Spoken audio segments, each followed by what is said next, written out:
I'm Elaine Kimble Peaks, EMKIMBLE@gmail.com, and I will be doing Proof by David Auburn and Reckless by Craig Lucas.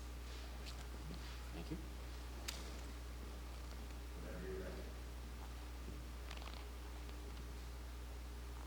I lived with him.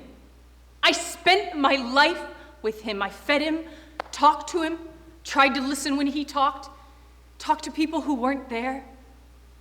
I watched him shuffling around like a ghost, like a very smelly ghost. He was filthy. I had to make sure he bathed my own father. After my mother died, it was just me here, and I tried to make him happy no matter what idiotic project he was doing. He used to read all day. He kept demanding more and more books. I took them out of the library by the carload. We had hundreds upstairs. Then one day I realized he wasn't reading. He believed aliens were sending him messages through the Dewey Decimal numbers on the library books. He was trying to work out the code. Beautiful mathematics, answers to everything, perfect proofs, the most elegant proofs, proofs like music. Plus fashion tips, knock-knock jokes. I mean, it was nuts, okay? Later came the writing phase, scribbling 19, 20 hours a day. I bought him a case of notebooks, and he used every one. I dropped out of school. I'm glad he's dead.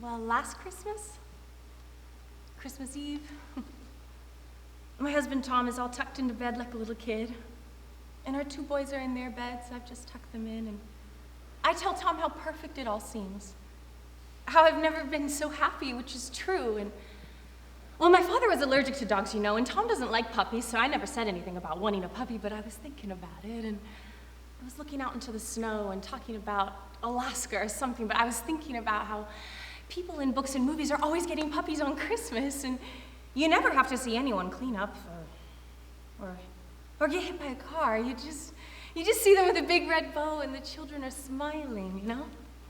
But I didn't say anything. I didn't want Tom to feel guilty if he hadn't got me a puppy, which I knew he hadn't because he hates them, so it was just a private little something I was thinking about, and that's all I needed, really, was to think about it. Rub its little imaginary ears. And we were watching the news, I remember, and suddenly I realized Tom seems upset. So I go over there to comfort him because I don't care about it, really. Not if it's going to make him unhappy. I don't even mention it. I just give him a big hug and tell him it's Christmas and be happy. And he says he's taken a contract out of my life, and I think I'm overreacting.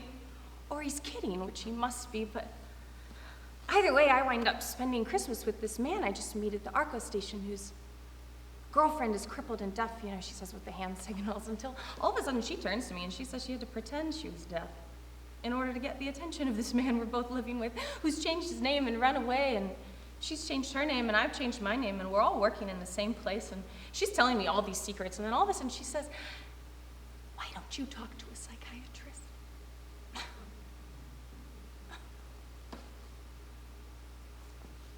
Thank you.